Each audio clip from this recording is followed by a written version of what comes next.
Bloomberg Audio Studios. Podcasts, radio, news. This is Masters in Business with Barry Ritholtz on Bloomberg Radio. This week on the podcast, yet another extra special guest. Brian Hurst is founder, CEO, and CIO of ClearAlpha. They are a multi-manager, multi-strategy hedge fund that has put up some pretty impressive numbers. His background is really fascinating. Cliff Asness plucked him out of the ether to be one of his first hires at the quantitative research group at Goldman Sachs. He was the first non-founding partner at AQR, the hedge fund that Asness set up, and Brian worked there for a couple of decades before launching ClearAlpha. He has a fascinating perspective on where alpha comes from, as well as the entire hedge fund industry. Few people have seen it from the unique perspective he has, and I think he understands the challenges of creating alpha, where it comes from, and managing the risk and looking for ways to develop non-correlated alpha that is both sustainable and manageable from a behavioral perspective. I thought this conversation was absolutely fascinating, and I think you will also. With no further ado, my interview with ClearAlpha's Brian Hurst. Thank you, Barry. Appreciate it. Good to have you back here. Last time you were on a panel, we were talking about the rise of some emerging managers, including yourself.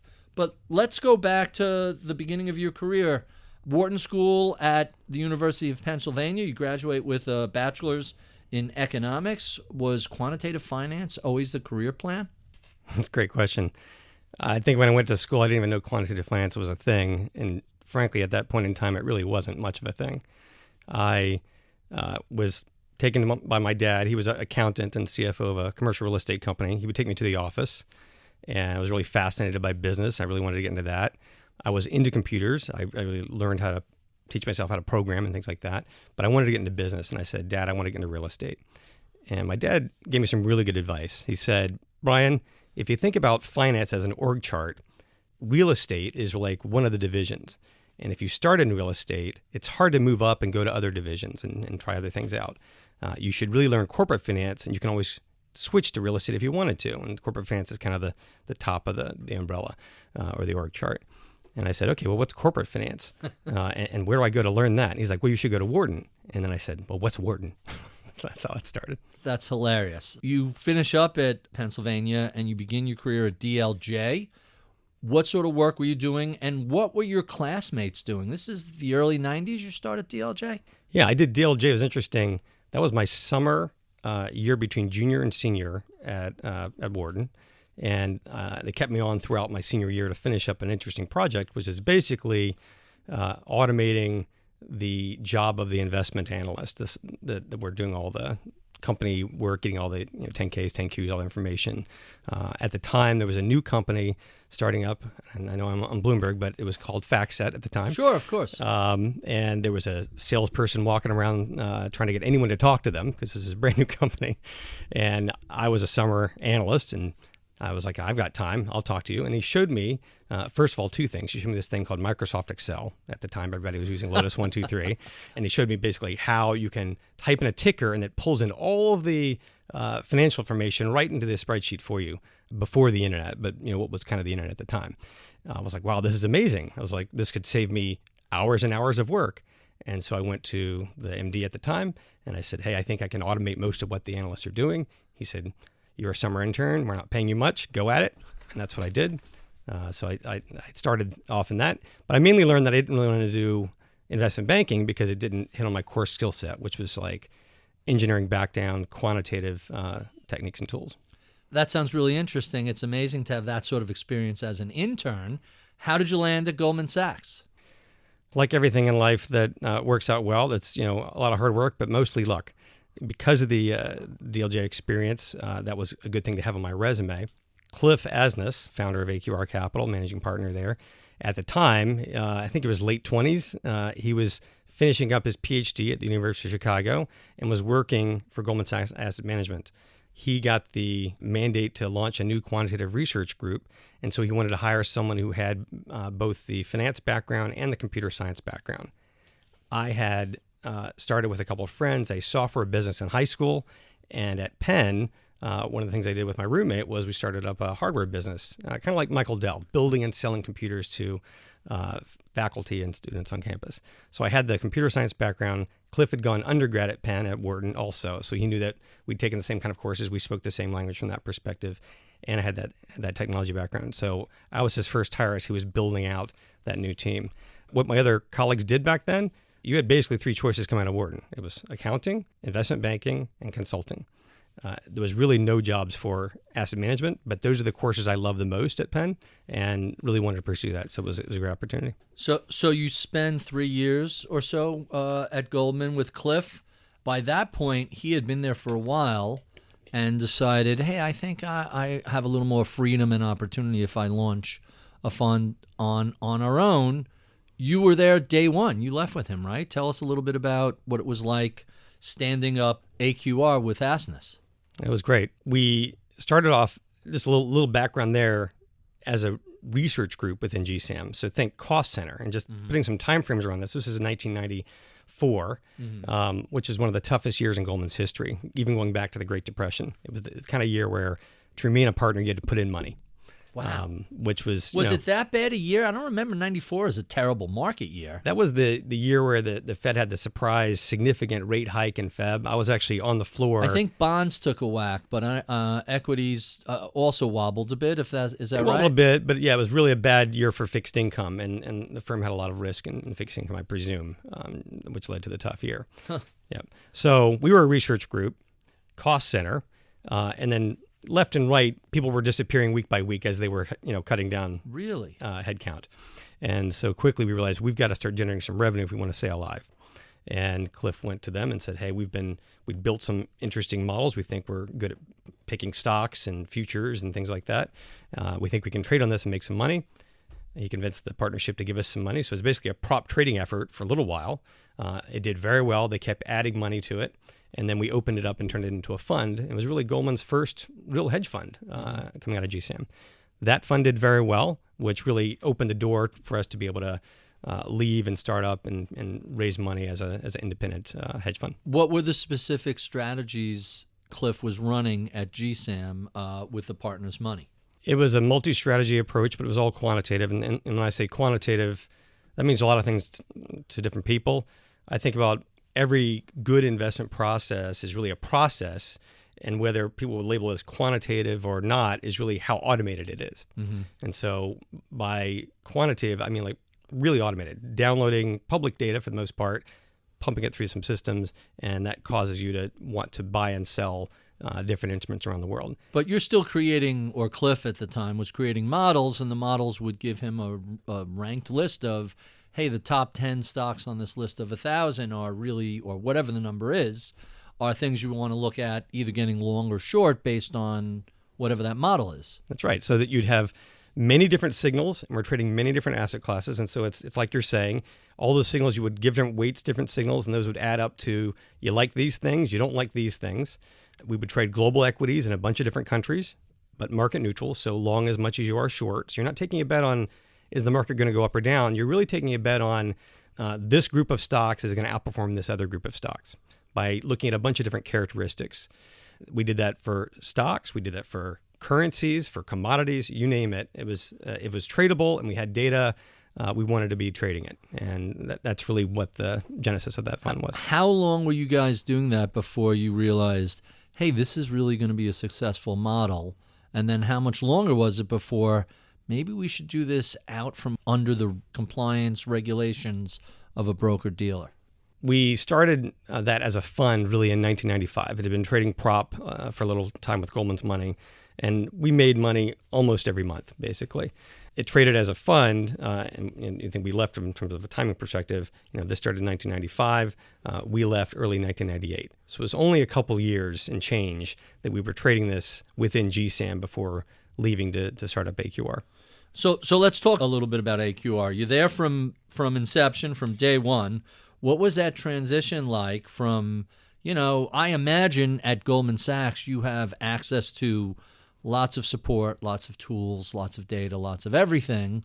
What's it like starting over again from scratch in a standalone hedge fund? I'll tell you a funny story. So I got into a few different battles with the administration folks at Goldman Sachs Asset Management. If you remember, like in college, I had a computer business where we'd like buy parts, build computers, and sell them. Mm-hmm. And so I knew how to build my own computers. Goldman Sachs at the time, the standard computer that everybody had was what was called an 8086. Uh-huh. This was like the first real PC that IBM had out there. And they were good, but they weren't the most advanced available machines. Basically, I went to the administration and I said, look, we need the most advanced machines because we're trying to run a lot of computationally intensive models. And this machine we have now is very slow. It's taking very long to run our models. You can buy the latest machine at half the price of what Goldman was paying and get twice the performance. What I didn't realize at the time is that when you're trying to run an organization that large and complex, they want everything standardized. You can't support it unless everything's standardized. And so there was a reason for it, which I didn't understand at the time. But you guys can support your own hardware. That's not that hard. Cliff eventually persuaded them to let us get the new machines. But one of the big changes, as you talk about leaving a place, you have lots of resources and whatnot at large organizations, but you have limited resources at every place, no matter how big you are. There's always trade-offs that you're making. Mm-hmm.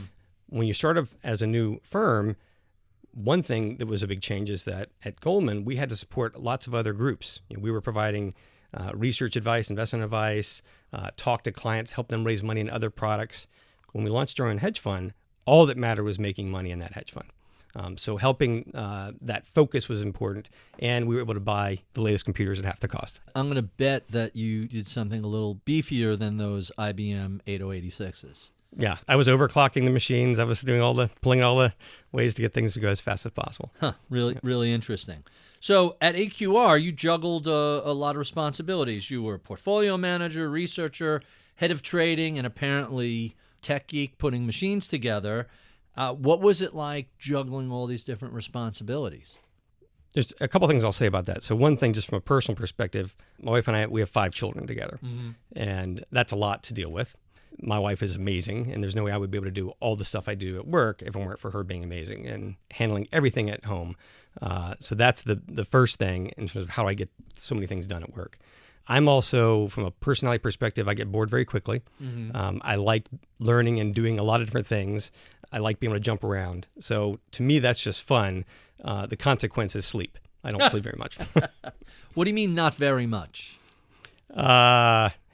And that only gets worse as you get older, right? We usually get to sleep around 1 a.m. and I'm waking up, 6, 6:30, something like that. All right, so 5 hours. That's not terrible. Yeah, it's not too terrible. I've lived on 6 hours most of my life, and it's and you get older, that shrinks. I thought you were referencing the 5 kids because it's like, hey, when you have 5 kids, you learn how to juggle a lot of different things at once because something is always on fire. Right. There's always something going on.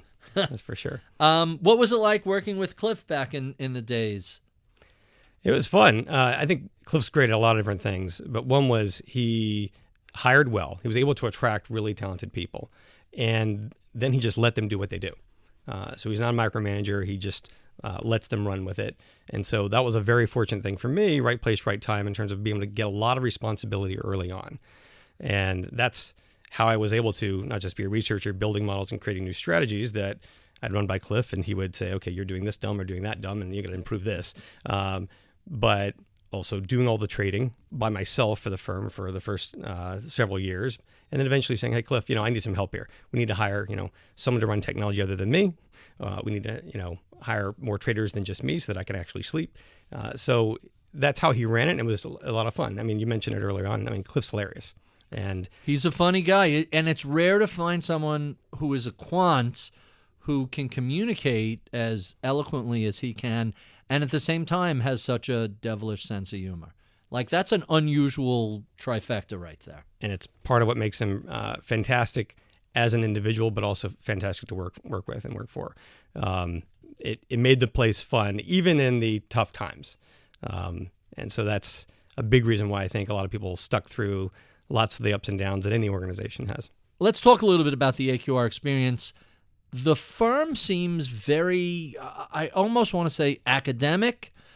They publish a lot of white papers. They do a lot of research. They have very specific opinions on different topics that seem to come up in the world of finance. How much of this intellectual firepower is part think tank, and how much of it is just, hey, if you're going to have an investment perspective, you need to have the intellectual underpinnings to justify it?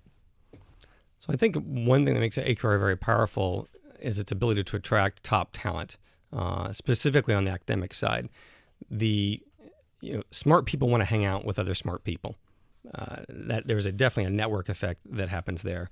And I would say part of the compensation you're getting indirectly by being in an organization like that is getting exposure to all these great minds that you can learn from, you can bounce ideas off of. So is it a think tank? Yeah, I think it is a think tank from that perspective.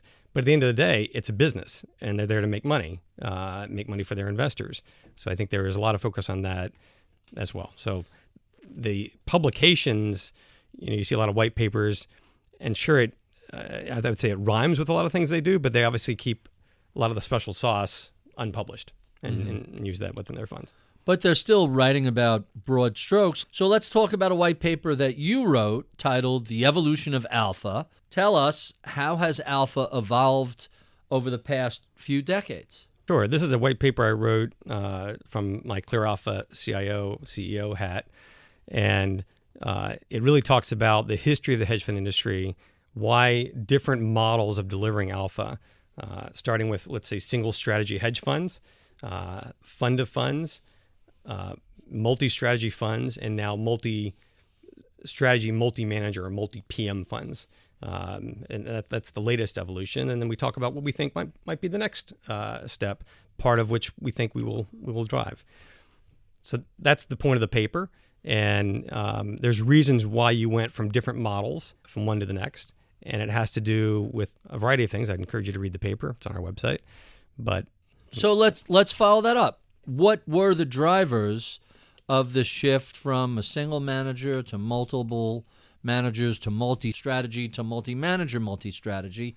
What was the key driver of that? Starting back, this is around 2000, let's say. Obviously, hedge funds existed before that, but that's really the point at which at least a meaningful amount of institutional investors actually started having investments in hedge funds as like a normal course of business. That was the year, obviously, that the market sold off a lot. There was the Enron fiasco and whatnot. A lot of Wall Street was let go, so a lot of talent was being let go. And much of that talent was investment analysts, research analysts that covered stocks deeply, knew the management of those companies deeply. So if you're an investment analyst at a Wall Street bank, you go off and hang up a shingle, start a single strategy hedge fund where you're picking stocks. You had an argument that why you'd have an edge because you knew these managers and these stocks deeply. And that's really was like a Cambrian explosion of hedge funds at that moment in time. And even to this day, I think in terms of like sheer number count, the vast majority of hedge funds are really stock picking hedge funds, long, short. 11,000 hedge funds out there today. Yeah, long, short discretionary equity, stock picking hedge funds. That model survived for a little while, but as investors were investing in these individual kind of single strategy, single style hedge funds, what they realized is that any one single approach is not very consistent. It's going to go through its good periods and its bad periods. And it was hard to hang on to what I would call or be exposed to what the line item risk is. When you have these quarterly reviews of what's going on in the portfolio, invariably the discussion is, let's talk about the things that are down the most. And that leads to, firing managers when they're down, usually just after a environment that was just bad for their approach, before it rebounds and does well, in the next year. So that model, while it still exists today, is tough from an investment to stick with. Then you switch to fund of funds. Institutional investors, one-stop shop, buy into a fund of funds, you can get exposure to many different strategies and styles in one vehicle. That's what came out of that, and was to address this inconsistency. So fund of funds were more consistent than a single strategy fund, but I would say the consequence and the issue really is both for fund of funds and really for portfolios of hedge funds that investors have. It's cash inefficient. It's capital inefficient because most hedge funds have a lot of cash on their balance sheet. Mm-hmm. typical hedge fund, it varies, but depending on type of style and strategy, will have between 40 and 90% of the money you give them just sitting in cash. Really? That's a giant number. Half is a giant number. I thought you were going to go in a different direction. I have a friend who's an allocator at a big foundation, and he calls the fund of funds fund of fees, because you're paying layers on top of layers of fees, and it definitely acts as a long-term drag. But I never would have guessed that 50+% of assets handed to hedge funds are in cash at any one time. I always assumed it was the opposite, that, all right, they're, like the 130-30 funds or whichever variation you're looking at, I always assumed that they're leveraged up, and even if they're long short, all that money is put to work. You're saying that's not the case. Well, technically, they will put the money to work in the sense of it's not pure cash sitting there, but really there's a lot of borrowing power. You have a lot of assets that you're holding. There's a tremendous amount of borrowing power you can borrow against those assets that you hold to then create a more efficient portfolio. And that's where kind of multi-strategy funds evolved. So multi-strategy funds gave you the benefit of many different strategies and styles, yet put into the same vehicle, all these positions held in the same vehicle to get much more cash efficiency, capital efficiency, higher return on capital, plus the consistency. So I'm assuming if you're using a multi-manager, multi-strategy approach, any one strategy at any given time is either going to be doing well or poorly, but the overall performance of a multi-strat will offset that. So it's not like, hey, this guy has a bad quarter because what they do is out of favor and the clients pull out their cash just before the recovery. Is there a tendency to leave money with a multi-strat, multi-manager approach for longer, and so you don't have those sort of bad quarter, bad month, whatever it is, because this just isn't working now, but it'll start working eventually? Is that the underlying thinking? That's really the approach. In fact, a lot of successful single manager businesses evolve to the multi-strategy approach because they recognize that that lack of consistency for a single approach, a single investing style, was a threat to their own business. And so expanding into other strategies and styles is how a lot of these more successful single strategy funds evolved. So it sounds like if you're running either a multi-manager or a multi-strategy or both, everything needs to be very non-correlated. You don't want everything down at the same time. How do you approach picking various strategies that are not correlated? That's a great question. I think it's helpful. I don't like the gambling angle, but I think it's a helpful analogy because most people are used to the analogy. If you think about the casino, people go to the casino knowing that if they play the games long enough, they're going to lose their money. I think most people think that. The multi-strategy hedge fund is really like the house, where each table or each game in the casino, in their house, has a slight edge. And if they make sure that there's not going to be massive losses at different tables on the same night, same weekend, same month, over time, they will just statistically accrue profits in a more consistent manner. So that is a big focus. And if you think about what risk managers would do at a casino, it's the same thing. They're going to make sure that these tables, these games, are not going to be making or losing money at the same time. So let's talk about some of these diversified, non-correlated strategies. I'm assuming some include momentum, long, short, any other sort of approaches that people would really readily understand? Sure. When I think about most hedge fund strategies, the ones that people know about, the ones that there are, if you look at hedge fund indices, there's a category for it. Right.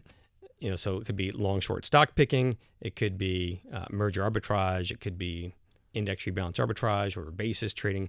There's a variety, and there's like dozens of these kind of well-known, well-understood strategies. Activist is another. Activist, exactly. These are all out there. They're well-known. When you look at each one of those, you can break it down between kind of cheap passive beta. So let's take an example. Long, short, discretionary stock picking. Most of these hedge funds, the way they're implemented is the managers net long the stock market. And so some portion of their returns, and it's actually a pretty significant portion, is just going to be driven by whether the stock market's up or down. Just pure beta. Pure beta. And I think about the scarce resource is your risk budget. And how do you want to allocate that risk budget? If you're allocating a lot of your risk budget to just pure beta, That might work for the manager, but for an investor, that doesn't make a lot of sense because I can go and get pure beta. I can buy an index fund for, single-digit basis points at this point. Mm-hmm. It's effectively free. These multi-strategy funds, in order to reduce the correlation across their managers, they don't want to have all these managers long pure beta. That's a common risk that will cause them to make and lose money at the same time. Mm-hmm. And so when you're running a multi-strategy fund, it's really about looking at these common risks. Beta is the simplest example. It could be sector exposure. It could be factor exposure, like momentum you mentioned earlier. Mm-hmm. And there's a lot of other less well-known, but known in the industry, risks that take place. People talk about crowding. There's reasons why crowding happens. So being able to be aware of those and look for signs of that and trying to mitigate those commonalities across your different strategies is a really key component to managing risk for these multi-strategy funds. There's so many different ways to go with this. So you're implying with these crowded funds that there's a way to identify when you're in a crowded fund. I recall the Quant quake a couple of years back where all these big quant shops post-GFC really seemed like they were having the same sort of exposure and the same sort of problems. How can you identify an event like that before it takes your fund down 10, 20%? That's a great question. And I would say a more recent example might be COVID, March of 2020. Mm-hmm. So I talked about a couple different common risks. One is beta, another one might be factors. A simple other one is just there's a well-known strategy. Let's say merge arbitrage. Mm-hmm. There are plenty of funds that are running merge arbitrage as one of their strategies within the fund. Okay, simply because a lot of people are doing something that, in a sense, when there is some other exogenous event that causes people to de-risk, it actually makes it bad to be in well-known, well-understood trading strategies. So that ahead of time that this is something that is crowded. That there are other players that are doing the same kind of trades as you going in. That's really interesting. And just to put some meat on the bones, multi-strategy, multi-manager, multi-model funds have really gained prominence lately. Names like Citadel, Point72, Millennium, lots of other larger funds have very much adopted this approach. Fair statement? That's very fair. I do think it's the best way to deliver alpha. So you're reducing correlation, you're reducing risk, you're increasing the odds of outperformance. How broad are firms like, Citadel or Millennium that they don't run into that crowded trade risk? You would think, given their size and their tens of billions of dollars, a crowded trade becomes increasingly more likely, right? Right. And there's a reason for why that's the case. There are literally thousands of different types of ways to make money in the markets. Thousands. But there's only dozens of ways of making money in the markets that have lots of capacity. It means you can put a lot of dollars and generate a lot of dollars to scale up. To scale up. And if you're going to be a very large fund, you by definition have to put more and more of your money into the well-known large trading strategies. And so they have to be particularly attuned to the fact that they are large and their competitors are also large, and then they're the same kind of trades. So it is a risk. And when these things, when one of these shops sells out or reduces risks in one of these common strategies, it's going to affect the other ones. It's hard to avoid that, but they are fairly well diversified across many different types of strategies. So that's why you see still very consistent returns, but there is this exogenous risk element of being big in the crowd. The way you avoid that is by being smaller, focusing on smaller strategies that are a little bit different. Really, really interesting. So you mentioned earlier, early days of hedge funds, the fund of funds were popular. It feels like they're kind of going away. You certainly hear much less about them these days. Is that a fair assessment? Just because you don't hear about stuff doesn't mean it's disappeared, but I certainly read much less about fund of funds. They are in the news much less. Have multi-manager, multi-strat, multi-model broad funds replace the concept of fund of funds? I think it's an evolution. It doesn't mean that the fund of funds model is going away entirely. There's certain managers out there who have commingled vehicles that only, they won't run an SMA for you. They won't trade their strategy into your account. Fund of funds can access that. So there's a reason for that. And, they're nice one-stop shops and they can maybe a little more transparent.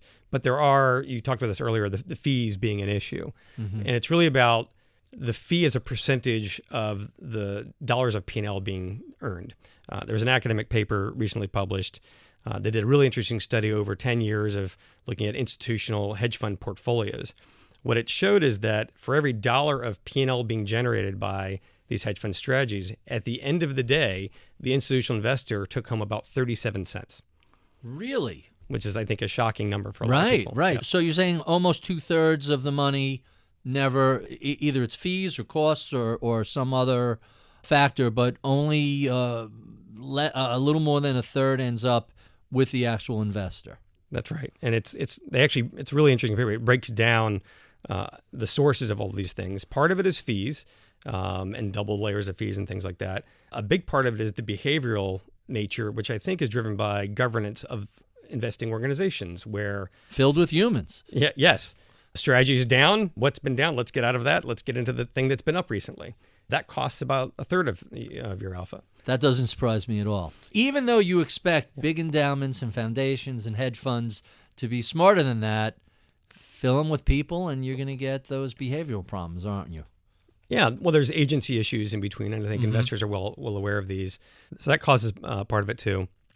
But a big thing, and I think that kind of the multi-manager, multi-strategy approach tackles that a fund of funds can't, is you get a lot of netting benefits, both from, one manager's long apple, another manager's short apple. Right. In a fund of funds approach where you're investing in two different funds, well, A, they don't know that, and right. B, the managers who long apple, they're paying a financing spread to go leverage long apple, and the manager who's short is paying a financing spread to go short apple. So a lot of costs built in. You're paying a lot of extra costs there. Just to be net flat. Just to be net flat. So if those two managers instead traded those positions into the same vehicle, you're getting that efficiency. And that's worth, on the order of like 2 to 3% per year, just that alone. The enhanced risk management you can get by having daily position transparency and all the trades of all the different PMs are doing, being able to hedge out all these beta risks, factor risks, sector risks, things like that, allows you to be much more efficient with how you deploy that capital. And so you see that these multi-manager funds tend to be a little more invested than a hedge fund portfolio typically could be. And that creates a lot of efficiencies. And so when you look at the returns that they're generating, it's closer to like 50-50, where like for every dollar that's generative P&L, 50 cents is going to the investor. So it's a much more efficient delivery mechanism of alpha. So we were talking earlier, and I mentioned off air that the funny element of individual investors tending to underperform their own investments. I know you've done some research on that. Tell us a little bit about what you see.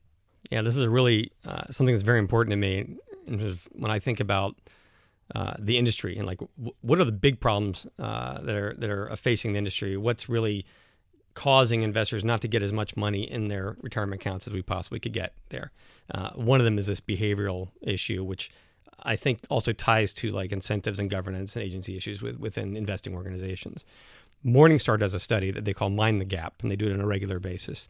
Some of your listeners might have heard this, and it's definitely worth reading.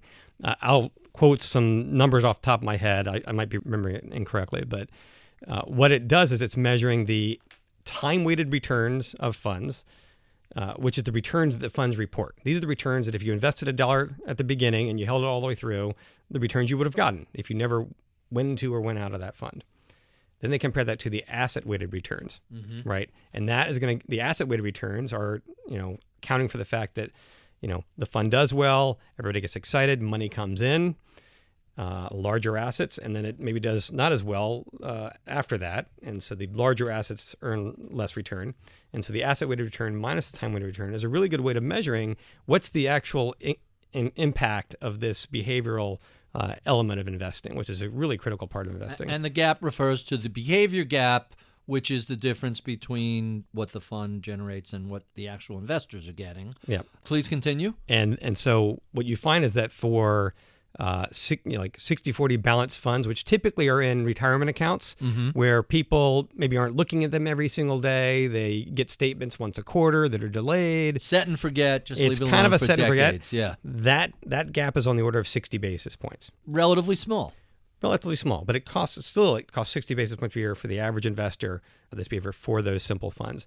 Now, for alternative funds, when they look at those, that gap is 170 basis points a year. Okay, that's starting to add up. That really, I mean, if you think about that compounding over a decade, that is a massive hit to wealth. Why is there such a big gap for alternatives and not as much of a gap for the 60/40?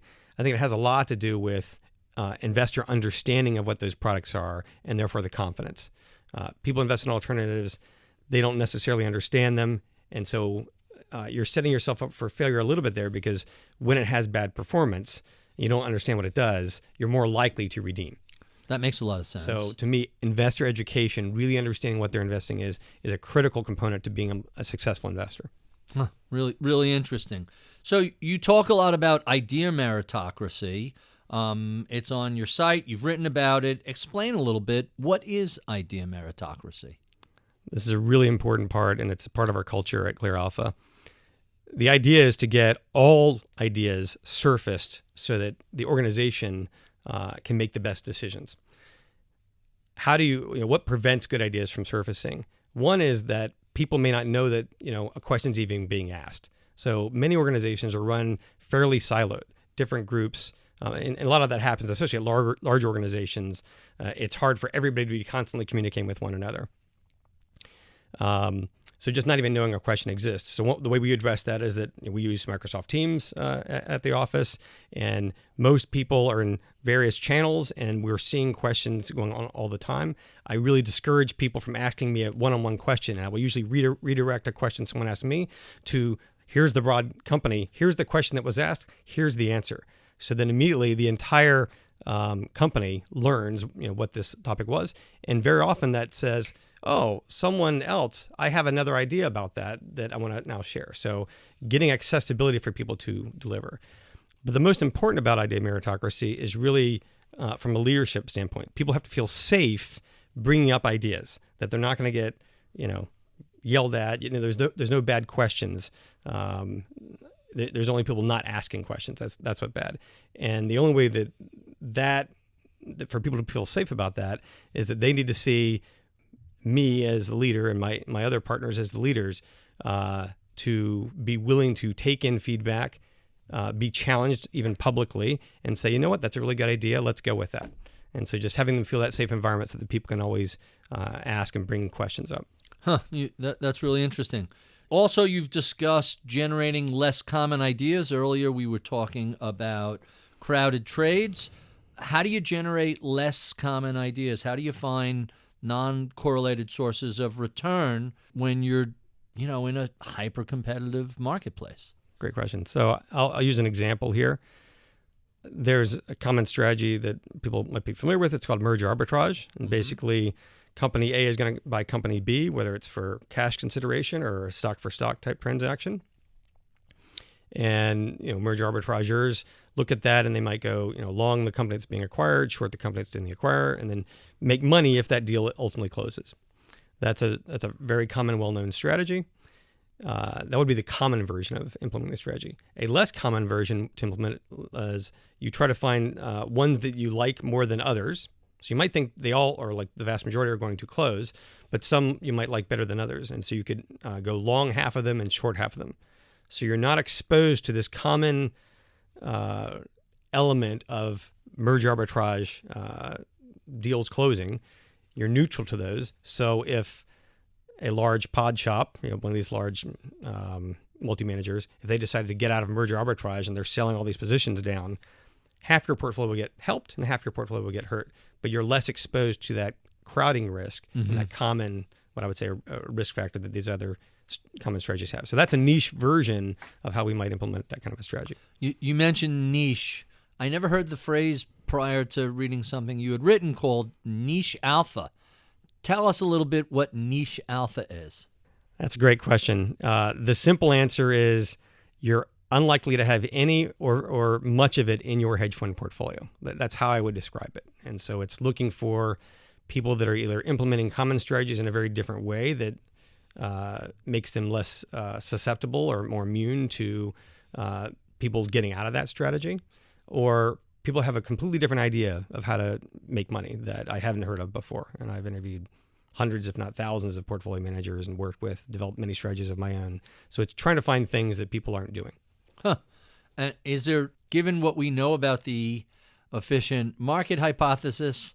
And Gene Fama was Cliff Asness's doctoral advisor. Is that what, or MBA advisor? Cliff was Gene's TA. That's yeah. right, So yeah.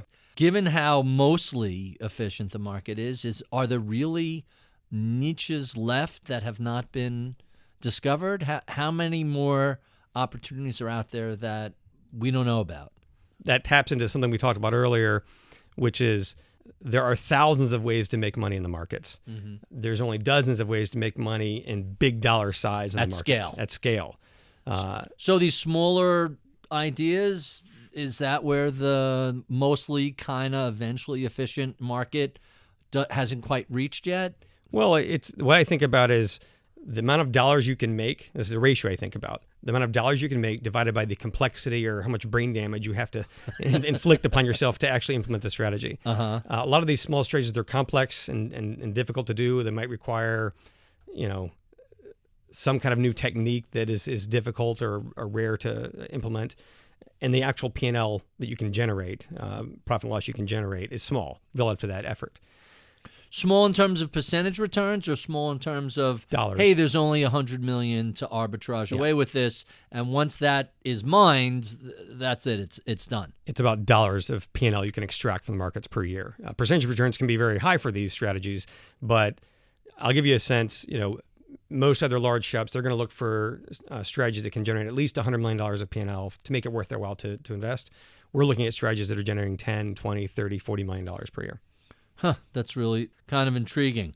So what sort of demand is there for lower capacity strategies? I mean, so you guys are less than $500 million. You're not an enormous fund. Yep. Are there more hedge funds looking to swim in these ponds?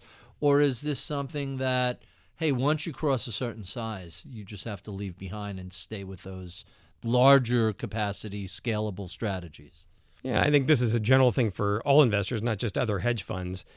Everybody wants to be in the interesting things. They want to be in the lower capacity things. They know that they're less crowded. The difficulty, and really what I think kind of our business model is you're paying for us to go out and search the world and source them because it's expensive. It's an expensive exercise to do. People might not have the expertise or the background to underwrite these types of strategies. It just takes a lot of work. And at the end of the day, alpha is either about being smarter or working harder. The being smarter can work in the short term, but eventually that does get out of the way. Eventually someone smart enough comes by.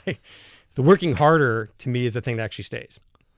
Huh, that's really interesting. You would think if the incentive was there, enough people would just eventually grind away in that space. I mean, the incentive's there. It's just not enough to be worth the time. And so if you are a very large investor organization, you do have to prioritize. You still have limited resources and time to look for things. So you're going to have, thresholds. I'm not going to invest at least, at this amount of dollars. And that's where we step in, is kind of fill that gap.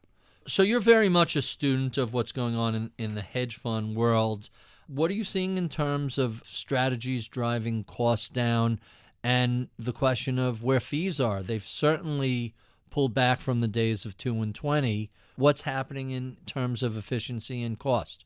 There's a bunch of things to talk about there. So first thing I would say is the higher capacity strategies that have become well known. I think that those costs are going down because there's a lot of people who can implement those strategies. And so you think just simple supply and demand, lots of portfolio managers who can do them. And so then it's just a competition of who's going to be able to do it most efficiently. Then there's unique alpha. I think that's harder. And actually the cost of that has gone up over time. It's not gone down. The cost it takes to compete in the space has increased over time. And so there's a bifurcation that's been going on.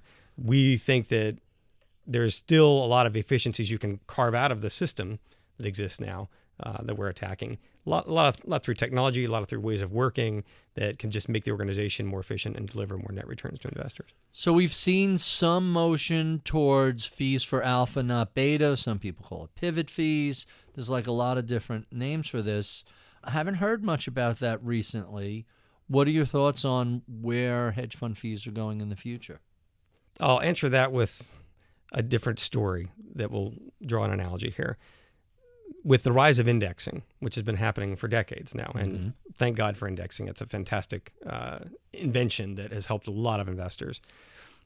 The original thought was Well, as the market goes more and more indexing, and I don't know what the number is, it's probably 70% is indexed of the invested dollars. Then it makes the markets, it's easier to make money because there's less people trying to compete for that. Mm-hmm. But that's not what actually happens. What actually happens is it's become more and more difficult to make money because the talent pool is of higher quality now than it used to be that's searching for that alpha. And just like sports, when there's a zero-sum game, right, and it's very small differences between the number 1 person and the number 5 person. What you see is the rewards and the compensation tends to be a power law, meaning that the very few get paid a lot. And I see for pure alpha, where there's real competition, that the investment talent will actually get paid more and more over time, and it'll get more and more difficult to be that person. Whereas for the common stuff, the well-known things that have higher capacity, I think you're going to see fees keep going down on that side. Michael Mauboussin calls that the paradox of skill, that the more skillful the players are, whether it's sports, investing, business, the more of a role luck plays, which is really kind of fascinating. You've also written about portable alpha. Discuss portable alpha. What is that, and how can we get some? So I think portable alpha is a great way for investors to get exposure to alternative return streams. What portable alpha is mixing a beta, like S&P 500 exposure, with an alpha stream, and really just plopping that alpha stream on top of the S&P 500 returns. So it lets investors get exposure to S&P, which most investors already have, but now exposure to a different type of return stream. Usually people, historically at least, have tried to be the S&P by picking a manager who's trying to pick stocks, overweighting stocks that they like versus the index, and underweighting stocks that they don't like.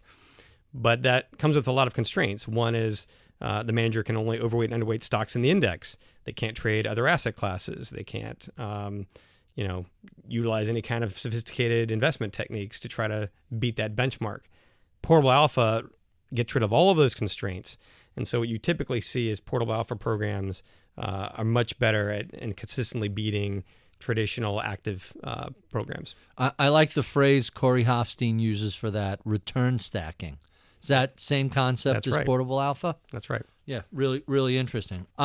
Before I get to my favorite questions that I ask all my guests, I just have to throw you a little bit of a curveball. So you're a member of the Yale New Haven Children's Hospital Council. Tell us a little bit about what you do with that. Sure. So just how we got involved, my wife and I, we have the 5 kids, 3 of which had severe peanut allergies. And we were very concerned about that. That's become a rising epidemic within society over time. And we wanted to see if we could solve that, invest in basically research, try to solve this problem. So we worked with both Yale and our local hospital can we fund a research effort and a clinical effort to basically collect data, because a lot of the research really needs data. So we worked with them, and that's how we got originally involved with Yale as an organization. And then they have this council that's focused on children's health issues. And what it is, it's a collection of individuals who are interested in this topic. We meet typically quarterly. They'll have some of their top researchers from Yale come in and talk about whatever research they're working on and their clinical experiences with children as patients. And that usually generates ideas. Okay, how can we make this more effective? How can we get more funds directed toward this activity? All right, we only have you for a couple of minutes. Let's jump to my favorite questions that we ask all of our guests, starting with, what are you streaming these days? What's keeping you entertained, either Netflix, podcasts, Amazon, whatever? My wife and I, after going through the litany of all the kids and their issues each day, it's usually very late, and so we don't get to watch as much TV as you probably would like. There's a lot of great content out there. Lately, we're watching Lioness on Paramount, which is... I just finished season 1 a few weeks ago and taking a break before season 2, but it's fantastic. It's fantastic. Yeah, we've really enjoyed it so far. But I would say... Are you up to season 2 yet? No, we're 3 or 4 episodes in to season 1. Brace yourself. You have quite a ride. Okay, great. But in terms of favorite shows, one of my favorites was the remake of Battlestar Galactica, which was a show when I was growing up as a kid With terrible special effects in the old one. Yes. And the new one is great, right? That's right. And there's a scene that's actually relevant to our conversation a little bit today. The leader of the Cylons, which is like the robots, is talking with a human. This is one of the fighter pilots, and they're watching a video of one of the battles. And the humans win this battle, but then the Cylon says, "This is how we're going to beat you." And the human's like, "What do you mean?" Because they just watched like one of the humans kill one of the robot fighter pilots. And she says, "Well, every time that we make a mistake and we lose a battle, every single other Cylon learns from that. And so inevitably we will learn every way that we can avoid dying, and we will take you over."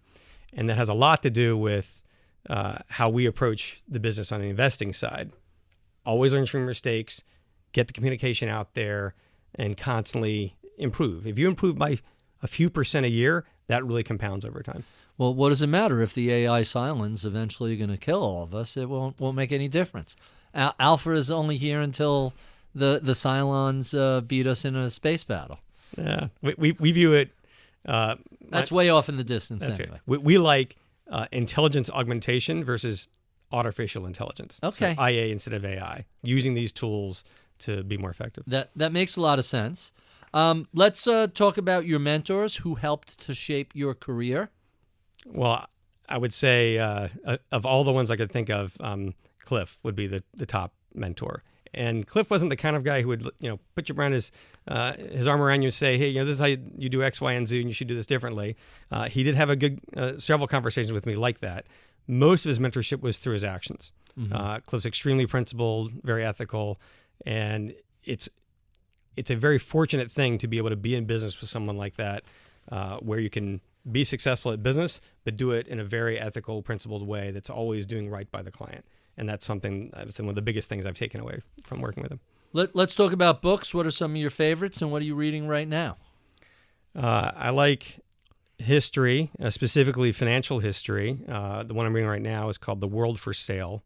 Mm-hmm. It's actually written by a couple of journalists that cover the commodities industry, and it's really about the physical commodity traders and the whole history of that, which is kind of interesting.